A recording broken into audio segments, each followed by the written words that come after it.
हमारा कार्यक्रम है शक्ति वंदन, भारत के स्व का अभिनंदन। भारत का स्व यानी यत्र नार्यस्तु पूज्यन्ते रमन्ते तत्र देवता, ये भारत का कॉन्सेप्ट है, भारत की स्व है ये। इसी के तहत हमने जयपुर की महिलाएं जो सेल्फ हेल्प ग्रुप से जुड़ी हुई हैं, जो महिलाएं जो अपने हाथों से, उनके हाथों में हुनर है, अपने हाथों से हैंडीक्राफ्ट समझे या अपनी कला को उकेरती है, उकेरी हुई कला को एक मंच मिले और अपने खुद के महिलाओं द्वारा बनाए हुए प्रोडक्ट को महिला खुद उसको बेचे। और वो बेचने का प्लेटफॉर्म है वो नगर निगम ग्रेटर ने 3 मार्च, 4 मार्च और 2, 3 और 4 मार्च को निःशुल्क रूप से ज्वार कला केंद्र के शिल्प ग्राम में उपलब्ध करवाया है। और इसका मूल उद्देश्य है कि महिला कौशल से सफलता के सम्मान का महोत्सव है ये, और महिला संस्कृति और शक्ति का अद्भुत संगम है शक्ति वंदन। तो इस शक्ति वंदन के तहत हमने 3 दिन के कार्यक्रमों को अलग अलग भागों में हमने विभक्त किया है, जिसमें न केवल जयपुर की परंतु पूरे राज्य की और पूरे देश की सफल महिलाएं, जिन्होंने बहुत संघर्ष के साथ में अपने जीवन की यात्रा को निर्वहन किया है, और उस यात्रा के माध्यम से जो उन्होंने प्राप्त किया है, जो उनके पास में अनुभव है, उनको भी वो साझा करेंगी। और इसके साथ में वो महिलाएं इस कार्यक्रम में आएंगी और आकर और बताएंगी। जैसे हमारी राष्ट्रीय महिला आयोग की अध्यक्षा है, पूर्व अध्यक्षा है, इस तरह के नाम भी हैं। और सामाजिक जगत से भी महिलाएं हैं, राजनीतिक जगत से हैं, खेल जगत से भी आएंगी, और इसके साथ में अन्य अभिनय जगत से भी होंगी। तो इस तरह अलग अलग माध्यमों से जो सफल महिलाएं हैं, जिन्होंने अपने जीवन को सफलीभूत किया है, वो महिलाएं आकर जयपुर की वो सेल्फ हेल्प समूहों की महिलाओं को प्रेरित करेंगी। साथ में यहाँ के जितने कॉलेज है जयपुर के, जितने जयपुर के क्लब हैं, हमारे साथ में नेहा जी है, सुनीता जी हैं, ये लगातार इनका बहुत बड़े ऑर्गेनाइजेशंस हैं, इनके माध्यम से सुचेता जी हैं। तो पूरी जयपुर की महिलाओं को एक साथ में एक मंच देना और आगे बढ़ने का मंच देना, और उनमें आत्मविश्वास भरना और आत्मनिर्भरता से परिपूर्ण करना हमारे शक्ति वंदन का उद्देश्य है। निश्चित रूप से महिलाओं को संबलता प्रदान करना उद्देश्य है, और यह कार्यक्रम आदरणीय प्रधानमंत्री नरेंद्र मोदी जी से प्रेरित होकर, क्योंकि पिछले कुछ दिनों में आपने देखा 10 तारीख को भी आदरणीय प्रधानमंत्री जी का शक्ति वंदन करके सेल्फ हेल्प समूहों की जो महिलाएं हैं उनको सशक्त करना, उनको सम्मानित करने का कार्यक्रम किया था। इसी के तहत राजस्थान के आदरणीय मुख्यमंत्री महोदय के मार्गदर्शन में राजस्थान की 5 लाख महिलाओं को लखपति दीदी बनाने का उद्देश्य है। तो ये उद्देश्य, इसकी पूर्ति तभी हो पाएगी जब केंद्र सरकार और राज्य सरकार की सारी योजनाएं हैं, उन योजनाओं का लाभ उनको मिल पाएगा। और साथ में हमारे इस प्रदर्शनी के अंदर उन योजनाओं को भी, केंद्र सरकार और राज्य सरकार की योजनाएं जो जो महिलाओं के लिए हैं, महिलाओं के विकास के लिए, महिलाओं के सम्मान के लिए, महिलाओं की निर्भरता के लिए बनी है, उन योजनाओं का भी प्रचार प्रसार होगा। और वहाँ एक सिंगल विंडो होगा, तो तमाम उन योजना से जो लाभान्वित होना चाहते हैं, तो उसकी प्रक्रिया क्या रहेगी, वो प्रक्रिया भी समझाई जाएगी। और साथ ही इस कार्यक्रम में हमने प्रदर्शनी टॉक शो रखा है, अलग अलग 2 भागों में हमने विभक्त किया है। प्रदर्शनी के अंदर हमने 9 सेगमेंट रखे हैं, जैसे नव दुर्गा है वैसे प्रदर्शनी के भी हमारे 9 सेगमेंट है। पहला हमारा सृजन है, जो महिलाएं चाहे दीपक बना रही हो या और कोई चीज को सर्जित कर रही हो, हैंडीक्राफ्ट से बनाने वाली चीजें हो गई, वो हाथों से जो बनाते हैं, सृजित करते हैं, उसको हमने सृजन के अंदर रखा है। द्वितीय जो हमारा सेगमेंट है वो है श्री अन्नम। अभी आपने देखा प्रधानमंत्री जी किस तरह श्री अन्न की पूरे विश्व के अंदर प्रचार और प्रसार हो रहा है, जहां G20 की सफल अध्यक्षता की भारत ने। G20 के अंदर पूरे विश्व के मेहमानों ने श्री अन्न का स्वाद चखा, और चख कर वो अपने देश के अंदर भी इसको लेकर गए पूरे विश्व के अंदर। जहां हम वसुदेव कुटुंबकम की बात करते हैं, तो हमारा श्री अन्न पूरे विश्व के अंदर जाना जाता है। तो श्री अन्न की कम से कम 50 प्रकार से ज़्यादा इसके उत्पाद, इसके बनने वाली जो सामग्रियां हैं, वो डिस्प्ले वहाँ किया जाएगा, जिससे लोगों में श्री अन्न को अपने जीवनचर्या का हिस्सा बनाने के लिए प्रेरित हो। और इसी के साथ में वस्त्रम रखा है, जो महिलाएं कौशल विकास के तहत सिलाई सीखकर, कढ़ाई सीखकर कुछ वस्त्र या कुछ ऐसी ड्रेसेस भगवान श्री कृष्ण जी की पोशाकें बनाती हैं, उन महिलाओं को वस्त्रम करके एक अलग से एक रो दी जाएगी, जो पूरी उस रो के अंदर वस्त्रम उससे संबंधित उत्पाद होंगे। इसके साथ ही सौंदर्य, कुछ ऑर्गेनिक उत्पाद जैसे साबुन बनाती है, कुछ और चीज़ें बनाती है, तो वो सारी चीज़ें सौंदर्यम के अंदर डिस्प्ले की जाएगी। और इसके साथ ही हरितम रखा गया है। क्योंकि हमें हमारे पर्यावरण को बचाना है, पर्यावरण के बढ़ावे के लिए। कभी ऐसे कोई नहीं सोचता है कि कोई प्रदर्शनी के अंदर हरितम पर्यावरण हो सकता है क्या, पर हमने हरितम को हमारी प्रदर्शनी में रखा है ताकि हम जाने कौन से पौधे को संभाल के लिए किस प्रकार की जानकारियां होनी चाहिए, उसकी किस प्रकार की देखभाल होनी चाहिए। हम बोनसाई बनाते हैं, हम डेकोरेशनल जो प्लांट्स बनाते हैं वो किस प्रकार से संधारित होते हैं, कैसे बनते हैं, उसकी प्रक्रिया क्या है, इनका लाइव डेमोस्ट्रेशन भी वहां होगा। इसके साथ हमने स्वच्छ भारत, जो हमारा नगर निगम का, हमारे यूएलबीज के जो मुख्य उद्देश्य है हमारे भारत का, हमारे प्रधानमंत्री जी ने 2014 में स्वच्छ भारत मिशन को शुरुआत किया। हमने हमारी प्रदर्शनी में स्वच्छ भारत को रखा है। स्वच्छ भारत के अंदर हमारे पास में अलग अलग संस्थाएं हैं, अलग अलग एनजीओज हैं, वो वहाँ अपनी स्टॉल लगाएंगे और वो बताएंगे कि किस प्रकार हमें अपने घर के कचरे को, सूखा कचरा, गीला कचरा, उनको कैसे सेग्रीगेट करना है। और गीला कचरा जो हमारा किचन का वेस्ट है वो हमारा ऐसा कचरा नहीं है, उस कचरे को हम एक धन के रूप में हम बना सकते हैं। उसको कंपोस्ट खाद किस प्रकार घर में आसान तरीके से बनाई जा सकती है, किस प्रकार हमें अपने किचन गार्डन के अंदर हमारा किचन का जो वेस्ट है उसको हम यूज ले सकते हैं, उसका भी लाइव डेमोस्ट्रेशन भी वहाँ होगा।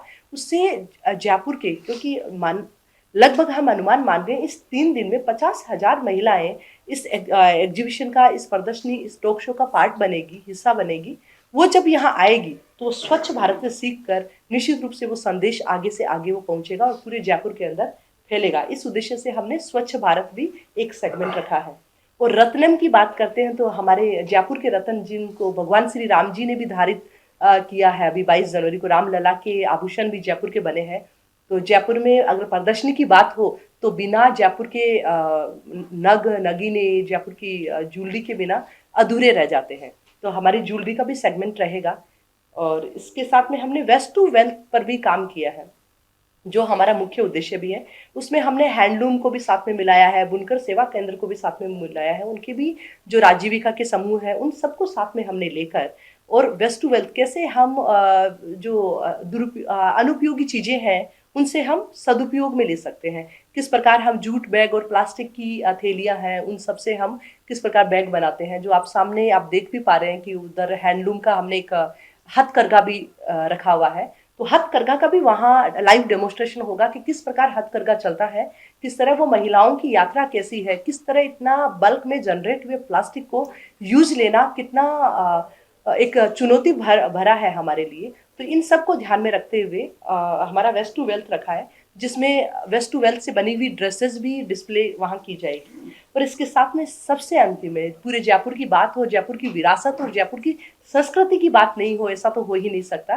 तो जयपुर की संस्कृति, जयपुर की खुशबू है वो भी वहाँ बिखेरने का काम करेंगे। वहाँ जयपुर की कठपुतली, जो जो जयपुर की पपेट शो वगैरह है वो सब वहाँ दिखाए जाएंगे। और उन सब की स्टॉल्स भी बनी हुई होंगी, अगर कोई परचेज भी करना चाहते हैं, किस तरह वो कठपुतली नगर के अंदर, कच्ची बस्ती हमारी है, वहाँ की महिलाएं किस प्रकार से कठपुतलियाँ बनाती है, किस तरह उनका डेकोरेशन करती है, और उनको बनाने के लिए उनमें क्या क्या चुनौतियाँ आती है, वो सब भी वो अपनी कहानियाँ भी बताएगी साथ में। हर एक वहाँ दुकान की, हर एक छोटे से वो कियोस्क की एक अपनी कहानी होगी, अपनी एक जीवन यात्रा होगी और संघर्ष यात्रा होगी। और इसमें बनाने वाली हर कोई महिला होगी, महिलाओं द्वारा बनाया हुआ उत्पाद महिलाओं के द्वारा बेचा जाएगा। अब मैं आगे ऐसे नहीं कहूंगी कि महिलाओं के द्वारा महिलाओं को बेचा जाएगा, उसमें महिलाओं के द्वारा पुरुष भाइयों को, महिलाओं को, सभी को बेचा जाएगा। पूरे जयपुर को आपके माध्यम से, आप मीडिया जगत से, आपके माध्यम से प्रचार प्रसार होगा तो निश्चित रूप से ये संदेश पूरे जयपुर में जाएगा। और उन महिलाओं के लिए, स्वयं सहायता समूह की वो महिलाएं जो बहुत संघर्ष में अपनी कहानी लिख रही है, उनकी कहानी को एक सफल पन्ना, सफल पेज जो है वो आपके माध्यम से उपलब्ध होगा। अभी तक हमारे पास में लगभग 200 स्टॉल के आसपास बुक हो गई है। आपके माध्यम से अगर कोई महिला, स्वयं सहायता समूह की महिला छूट रही है, या कोई और महिला हो जो अपने संघर्ष से जीवन यापन कर रही है और उसके हाथ में कौशल और हुनर है, तो वो महिला भी अगर समाचार प्रिंट और डिजिटल में अगर देखें तो देखने के माध्यम से वो महिलाओं को, उनको भी हम सादर आमंत्रित करना चाहते हैं कि बची हुई कुछ स्टॉल है वो भी वो निःशुल्क नगर निगम से ले सकते हैं। और इसके साथ में हमने टॉक शो जो रखा है, क्योंकि जब हमने प्रदर्शनी की तो प्रदर्शनी में वो अपना आर्थिक रूप से सशक्त होना, मतलब आर्थिक सशक्तिकरण के साथ में मानसिक और उनमें आत्मविश्वास से भरना, तो निश्चित रूप से प्रेरक हमारी कहानियां हैं। क्योंकि राजस्थान तो वीरांगनाओं का प्रदेश है, माँ पन्नाध्याय, जहाँ रानी पद्मावती, तो इस तरह काफ़ी एक गौरवशाली हमारा इतिहास और संस्कृति रहा है। उसके तहत हमने टॉक शो के मुख्य जो बिंदु रखे हैं, वो भी हमने 9 बिंदु रखे हैं। उसमें जैसे युग परिवर्तन की आधारशिला, नारी शक्ति वंदन, मेरी कहानी मेरी जुबानी में महिलाएं अपनी कहानी बताएंगी। उसमें कुछ हमारे पास में पद्मश्री गुलाब सपेरा इस तरह की कहानियां भी होंगी जो अपनी कहानी बताएंगी कि उन्होंने जीवन में कितना संघर्ष किया और उसके बाद में ये मुकाम पाया है उन्होंने। इसके साथ शक्ति वंदन, भारत के स्वयं का अभिनंदन, जो कि हमारी टैगलाइन भी है, और इस पर भी काफी वक्ता आएंगे अलग अलग जगत के। इसमें प्रसिद्ध लेखिका भी होंगी, और इसके साथ में इसमें अलग अलग ब्यूरोक्रेट्स भी होंगी, महिला और भी अलग अलग क्षेत्रों की महिलाएं इन विषयों के ऊपर बोलेंगी। Change maker the real women पर भी चर्चा होगी। आर्थिक सशक्तिकरण, जिस पर हम काम कर रहे हैं जिस प्रदर्शनी के माध्यम से, तो आर्थिक सशक्तिकरण के बिना महिला सशक्तिकरण का सपना है वो अधूरा है। तो आर्थिक सशक्तिकरण पर भी हम बात करेंगे वहाँ। रसोई से स्पेस तक, यानी खनक भी और धमक भी, वो भी नारी शक्ति की नजर आती है कि नारी शक्ति जहाँ रसोई में है तो वहाँ नारी शक्ति कोई क्राफ्ट को, लड़ाकू विमान को भी चला रही है। कोई आप 26 जनवरी की परेड को भी देखा आपने अभी जो हुई थी, उसमें नारी शक्ति का एक गौरवपूर्ण और उनका एक आत्मसम्मानपूर्ण आपने प्रदर्शन देखा, तो उस पर पूरे देश को नाज है उन नारी शक्ति पर। और विमेन एंटरप्रेन्योरशिप है, उस पर भी उनको कैसे बढ़ावा दे सकते हैं। तो ये हमारी प्रदर्शनी है, ये B2C प्रदर्शनी है, तो इसमें हम विमेन एंटरप्रेन्योर को भी हम बढ़ावा देने के लिए भी कार्य कर रहे हैं। और मातृशक्ति से राष्ट्र निर्माण में योगदान, यानी महिलाएं सशक्त होकर राष्ट्र निर्माण के प्रति किस तरह योगदान बढ़ेगा, ये भी हमारा उद्देश्य है इसमें। और इस विषय पर भी सार्थक चर्चा होगी। और इसके साथ में साक्षरता, अब आप साक्षरता से सोचेंगे कि हर कोई साक्षर है, पर हमारी महिला शक्ति वो क्या डिजिटल रूप से साक्षर है, क्या वो फाइनेंशियल उनको मैनेजमेंट करना उसमें साक्षरता है क्या, निपुणता है क्या। तो इसमें CA और उस तरह की उद्यमी जगत की महिलाएं होगी जो बताएंगी कि किस तरह हमें आर्थिक रूप से मैनेजमेंट अपना करना चाहिए। और इस तरह हमारी कुछ एडवोकेट्स या जजेस भी होंगी जो बताएंगी कि महिलाओं को किस तरह लीगल रूप से हमारी साक्षरता होनी चाहिए। इन सब विषयों पर चर्चा के बाद में वहाँ आप सरकार की योजनाएं जवाहर कला केंद्र के शिल्प ग्राम में देखेंगे ही देखेंगे।